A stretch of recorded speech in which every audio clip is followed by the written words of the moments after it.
நமக்கு இருக்கிற வேர்ஸ் என்னன்னா, என் ஜெபத்தை தள்ளாமலும் தம் கிருபையை என்னை விட்டு விலக்காமலும் இருந்த தேவனுக்கு ஸ்தோத்திரம் உண்டாவதாக என்று சங்கீதக்காரர் சொல்கிறார்.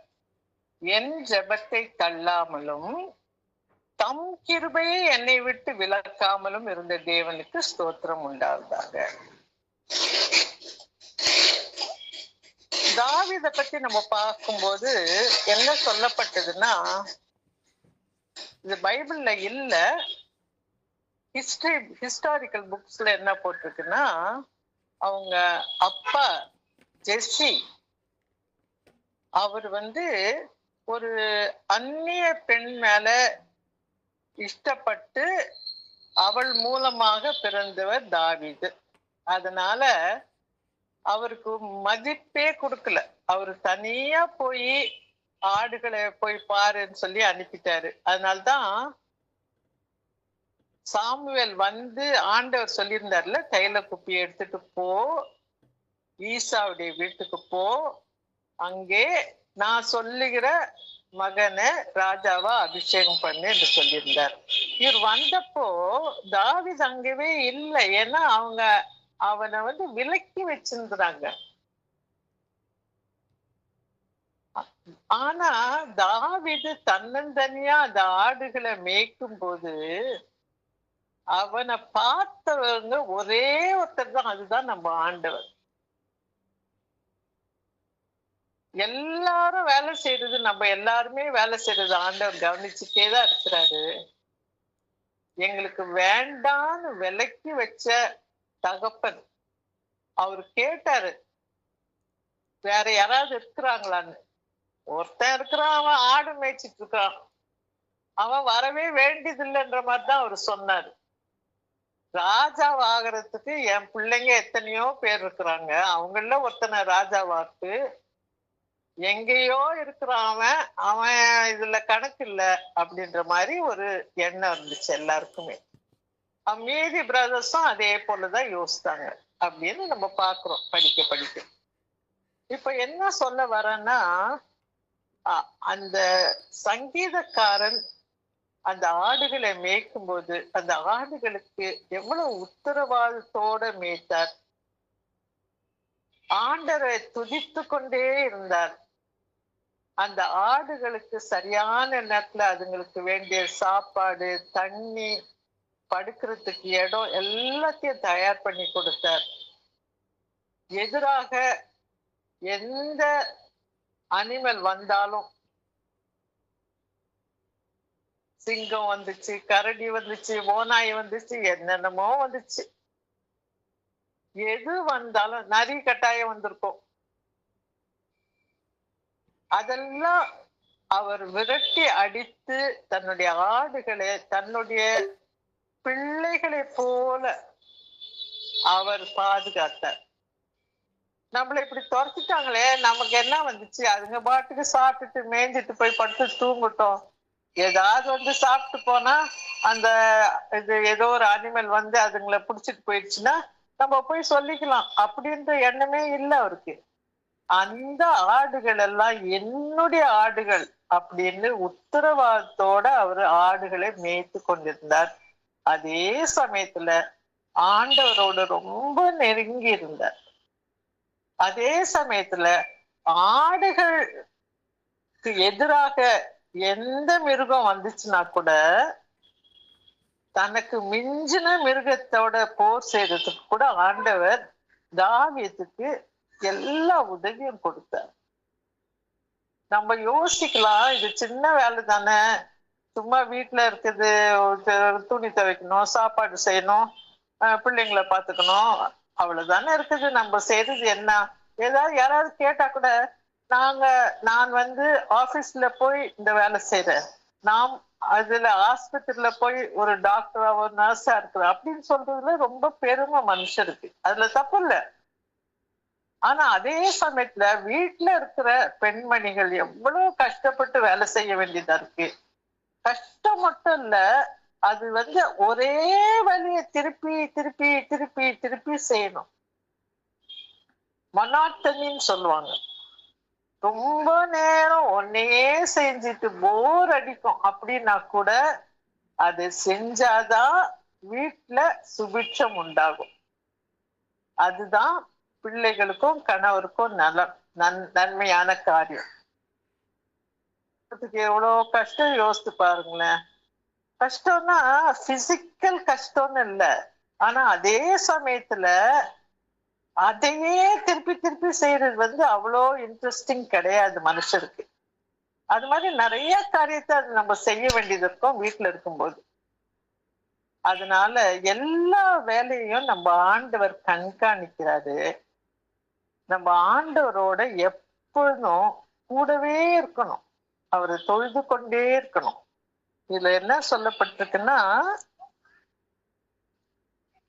என் ஜெபத்தை தள்ளாமலும் தமது கிருபையை என்னை விட்டு விலக்காமலும். அப்ப ஆண்டவருடைய கிருபை நம்மோட இருந்துட்டே இருக்கும். நம்ம எந்த வேலை செஞ்சாலும், நமக்கு இஷ்டமான வேலை செஞ்சாலும் சரி, இஷ்டம் இல்லாத வேலையை செஞ்சாலும் சரி. சிலருக்கு அந்த ஓல்ட் பீப்புள் வீட்டுல இருந்தாங்கன்னா அவங்கள பாக்குறது ரொம்ப சிரமமாவும் இருக்கும். அதே சமயத்துல ரொம்ப போர் அடிக்கலாம் சிலருக்கு. ஏன்னா யாருக்கு என்ன இன்ட்ரெஸ்டோ அவங்க தான். இப்போ அவங்களுக்கு உதவி செய்யணும்ன்ற மனசு இருக்கவங்களுக்கு அந்த சிரமம் தெரியாது. ஐயோ நம்ம தலையில கட்டிட்டு போயிட்டாங்களே, இத்தனை பிள்ளைங்க இருக்கிறாங்க, நம்ம கிட்ட கொண்டாந்து விட்டுட்டு போயிட்டாங்க, அந்த மாதிரி ஒரு எண்ணத்துல சலிப்பு இருந்துச்சுன்னா அப்போ செய்யற வேலை ரொம்ப கஷ்டமா இருக்கும். ஆனா என்ன வேலை நம்ம வீட்டுல செஞ்சாலும் வெளியே செஞ்சாலும் ஆண்டவரோட நம்ம கனெக்ஷன்ல எப்பவும் இருக்கணும். ஆண்டவர் நம்ம செய்யறது எல்லாத்தையும் பார்த்துட்டே இருக்கிறாருன்றதை நம்ம மறக்க கூடாது. இன்றைக்கு அதுதான் நம்ம கத்துக்கிறோம். எப்போ நான் ஜெபம் பண்ணாலும் என் ஜெபத்தை தள்ளல. அதே சமயத்துல ஆண்டவரே உங்களுடைய கிருபை எனக்கு அதிகமா வேண்டியதா இருக்குது, எனக்கு இந்த வேலை செய்யறது கஷ்டமா இருக்குது நம்ம சொன்னோம்னா உடனே ஆண்டவர் நம்முடைய கிருபையை விலக்காம இருக்கிற தேவனுக்கு நம்ம ஸ்தோத்திரம் உண்டாவதாக அப்படின்னு சங்கீதக்காரன் வேற யார சொல்றதை விட சங்கீதக்காரன் சொல்றதுதான் ரொம்ப அவசியமானதாக காணப்படுது. ஏன்னா அவர் தான் இந்த மாதிரி கஷ்டத்தெல்லாம் திரும்ப திரும்ப திரும்ப அதுல அடிபட்டு வந்தவர், சிறப்பானவர். ஒரு வேலை போர் அடிக்குதுன்றதுக்காக அந்த வேலையை செய்யாம விடல. அதனாலதான் ஆண்டவர் தூரத்துல இருந்து பார்த்து அவரை அந்த நாட்டுக்கே, இஸ்ரேல் யூதா எல்லாம் முழு நாட்டுக்கும் ராஜாவா தேர்ந்தெடுத்தார் ஆண்டவர். அதுக்கு முன்னால சவுல எடுத்தாரு. சவுல் சீக்கிரமா பெருமை ஆண்டவருக்கு கீழ்ப்படியாம போயிட்டாரு. ஆனா தாவீது சின்ன வயசுல இருந்தே வேண்டப்படாதவரா, ஒதுக்கப்பட்டவரா, தள்ளப்பட்டவரா இருந்ததுனால அவர் செஞ்ச உண்மை உத்தமமான வேலைய ஆண்டவர் பார்த்து பதிலளித்தார். இப்போ அதுலயே அந்த சங்கீதத்தை எடுத்து வச்சுக்கோங்க. அது 66:20. 65:2 ஜெபத்தை கேட்கிறவரே மாம்சமான யாவரும் உம்மிடத்தில் வருவார். நமக்கு நம்ம ஜெபம் பண்றவங்க மாம்சமானவங்க தான் ஜெபம் பண்ண முடியும். மற்றபடி ஒரு நாயா இருந்தா, ஒரு பூனையா இருந்தா மனுஷன் தான் எதிர்பார்க்கும் உதவிக்கு. நம்ம மட்டும்தான் ஆண்டவரை நோக்கி பார்க்கணும். மாம்சமான யாவரும் ஆண்டவரே உம்மிடம் வருவாங்க, நீ நிச்சயமாக எங்க ஜெபத்தை கேட்கிற. ஏன் ஜெபத்தை கேட்கிறான்னு கொஞ்சம் பாருங்களேன்.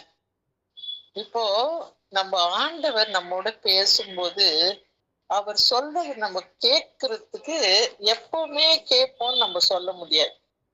நம்ம பிள்ளைங்க இருக்கிறாங்க, நம்ம இது மாதிரி செய்யுமா இப்படி செய்யாதமான்னு சொன்னா கேட்கறது கஷ்டம்.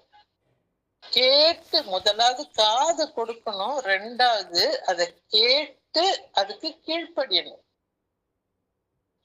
அந்த குணம் ரொம்ப முக்கியம் நமக்கு. ஆனா ஆண்டவர் என்ன பண்றாரு யோசிச்சு பாருங்க. அப்பா நம்ம கூப்பிட்டோம்னா எங்க இருந்தாலும் நம்ம ஜெபத்தை அவர் கேட்பார். ஆண்டவரே எனக்கு இது வேணும்னு சொன்னா அவர் சித்தத்தின்படி நிச்சயமாக நமக்கு இறங்குவார்.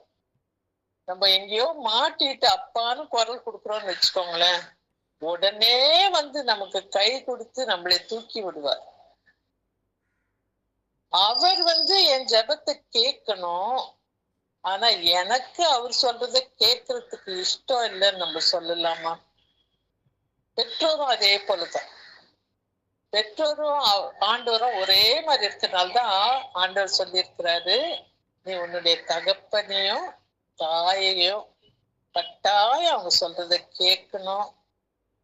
அவங்க என்ன சொல்றாங்களோ கேளு, அதே சமயத்துல நீ அவங்கள சேவி, அவங்க சொல்றதை கேட்டு அதன்படி செய். உன்னுடைய அப்பாவையும் அம்மாவையும் நீ பார்த்துட்டீன்னா ஆண்டவர் உன்னுடைய காலம், உன்னுடைய வாழ்க்கை, இந்த உலகத்துல இருக்கிற வாழ்க்கைய நீட்டுவார். ரொம்ப நாள் நீ உலகத்துல சந்தோஷமா நீடிய ஆயுளோடு இருக்கிறதுக்கு உன்னுடைய தகப்பனையும் உன்னுடைய தாயையும் சேவி அப்படின்னு சொல்லப்பட்டது. அதே போல அப்பா அம்மா சொல்றது, நம்ம அப்பா அம்மா நமக்கு ஏதாவது கஷ்டம் ஏதாவது வேணும்னா உடனே இறங்கி வந்து நமக்கு செய்யறாங்க. ஆனா அவங்களுக்கு கஷ்டம் இருக்கும்போது நமக்கு அவங்கள பாக்குறதுக்கு கஷ்டமா இருக்குதா? அதுதான் அப்பா அம்மாவுக்கு பிள்ளை மேல அவ்வளவு அன்பு, ஆனா பிள்ளைக்கு மனசு கல்லுன்னு சொல்லப்பட்டது. என்னுடைய அப்பா அம்மாக்கு 3 பிள்ளைங்க இருக்கிறாங்க, அவங்கள ஒருத்தர் வந்து உங்க 2 பேரையும் கவனிக்கலாம் இல்லையா? ஏன் நானே பார்க்கணும் அப்படின்ற ஒரு சலிக்கிற தன்மை பிள்ளைகளுக்கு இருக்குது. ஆனா பெற்றோர் ஒரு நாளும் அப்படி யோசிக்க மாட்டாங்க. எனக்கு 3 பிள்ளைங்க இருக்கிறாங்க, அந்த 3 பிள்ளைங்களுக்கும் என்னால முடிஞ்சதெல்லாம் நான் செய்வேன், என் உயிரையே கொடுத்து செய்வேன் அப்படின்னு அந்த மாதிரி ஒரு அன்பு. பெத்த மனம் பித்து, பிள்ளை மனசு கல்லுன்னுவாங்க. அது ரொம்ப உண்மை, நம்ம வாழ்க்கையில பாக்குறோம். ஆனா கொஞ்சம் பிள்ளைங்க இருக்கிறாங்க, அவங்க பொறுப்பை உணர்ந்து வயசான பெற்றோரை கடைசி வரைக்கும் பாக்குறவங்க இருக்கிறாங்க. நான் என்னுடைய அப்பா அம்மாவை நான் பார்த்துட்டேன். எங்க அப்பா சாகுறதுக்கு முந்தின நாள் அவங்களுக்கு ரொம்ப இருமல், ரொம்ப செக்ரேஷன்ஸ் இருந்துச்சு. நைட்டு ஃபுல்லா நான் முடிச்சிருக்க வேண்டியதா இருந்துச்சு. ஆனா எனக்கு அந்த சலிப்பே வரல. ரொம்ப டயர்டா மறுநாள் கிளம்புற படுத்தேன். அதுக்குள்ள எங்க அண்ணன் எல்லாம் வந்துட்டாங்க, அதனால அவங்க கிட்ட ஒப்படைச்சிட்டு நான் படுத்தேன். நான் படுத்தப்போதான் எங்க அப்பாவுடைய ஆவி பிரிஞ்சிச்சு. எங்க அப்பா கேட்டாங்க பாப்பு எங்கன்னு, ஆனா என்னால எழுந்திரிச்சு போய் பார்க்க முடியல. அவ்வளவு நைட் ஃபுல்லா நின்றுட்டு இருந்தேன். ஆனா அது ஒரு அந்த ஆசீர்வாதத்தினால்தான் நான் இன்றைக்கு இவ்வளவு நீடிய ஆயுளோட இருக்கிறது நிச்சயமா எனக்கு தெரியும். ஏன்னா ஆண்டவர் சொல்லியிருக்கிறார், உன்னுடைய வாழ்நாள் அதிகமா இருக்கிறதுக்கு உன் தகப்பனையும் உன் தாயும் கனம் பண்ணுன்னு சொல்லியிருக்கிறாரு. நம்மளும் நம்மளுடைய வாழ்க்கையில நம்முடைய தகப்பனாவது தாயாவது உயிரோடு இருந்தாங்கன்னா நம்மளால இயன்றது அவங்களுக்கு கட்டாயம் செய்யணும். எவ்வளவு பேரு அவங்க மாமனார் மாமியாரையும் பாத்துக்கிறாங்க, அவங்க அப்பா அம்மாவையும் பாத்துக்கிறாங்க. ஆனா அதுக்கு ஒருத்தருக்கு ஒருத்தர் கோஆபரேட் பண்ணணும், பிள்ளைங்க வந்து உதவி செய்யணும், பல காரியங்கள் இருக்குது. ஆனா ஆண்டவர் நம்முடைய மன விருப்பத்தை வாய்க்க செய்வார் கட்டாயம். சரி, தேவனுடைய செயல்களை வந்து பாருங்கள்.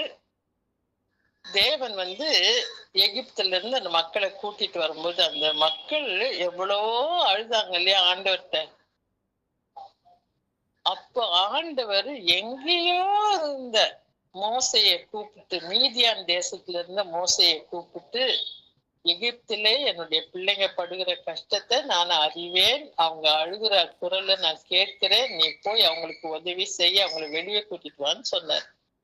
இப்போ மோசை அவங்களை வெளியே கூட்டிட்டு வரும்போது தேவனுடைய செயல்களை வந்து பாருங்கள். கடலை உலர்ந்த தரையாக மாற்றினார். தெரியும் இல்லையா? செங்கடலை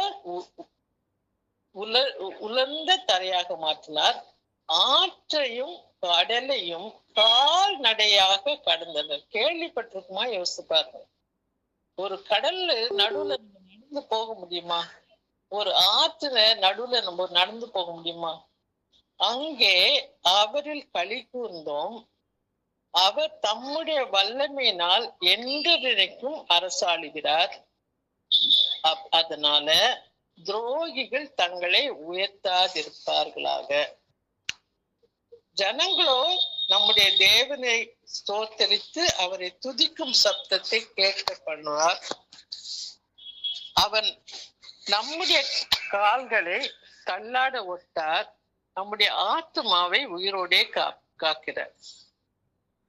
எபிரேயருக்கு எழுதின நிருபத்துல 13:5 என்ன சொல்லியிருக்கிறார்னா, நான் உன்னை விட்டு விலகுவதும் இல்லை, உன்னை கைவிடுவதும் இல்லை. கர்த்தர் என் சகாயர், நான் பயப்படேன் என்று மனுஷன் எனக்கு என்ன செய்வான்? அந்த தைரியமா நம்ம சொல்ல முடியுமா? நான் உன்னை விட்டு விலகுவதில்லை, உன்னை கைவிடுவதில்லைன்னு ஆண்டவர் சொல்லியிருக்கிறாரு எபிரேயர் 13:5. அப்ப நம்ம என்ன சொல்லணும்னா, அவர் எதிர்பார்க்கிறாரு, கர்த்தர் என் சகாயர், நான் பயப்படேன், மனுஷன் எனக்கு என்ன செய்வான்? என்ன சொல்லப்பட்டிருக்குன்னா, நம்முடைய ஆத்ம மணாளன், லவர் ஆஃப் மை சோல், நம்முடைய ஆண்டவர் நம்மோடே கூட இருக்கிறார். நம்முடைய ஆத்மாவுக்கு அவர் தான் ரெஸ்பான்சிபிள், அவர் தான் பொறுப்பு. என்னுடைய ஆத்மாவை தேற்றுகிறவர் அவர் தான். இப்போ மனுஷன் எனக்கு முன்னால என்ன செய்வான்னா, மனுஷன் மூலமாதான் நம்முடைய எதிராளி வேலை செய்யறான் இல்லையா? அவன் ஆண்டவர் சொன்னதுக்கெல்லாம் எதிராக தான் செய்வான், பேசுவான், நம்ம மனசுல பேசுவான். மனுஷன் மூலமாக ஆண்டவருடைய பிள்ளைங்களுக்கு ரொம்ப கஷ்டம் கொடுப்பான். நமக்கு தெரியும்.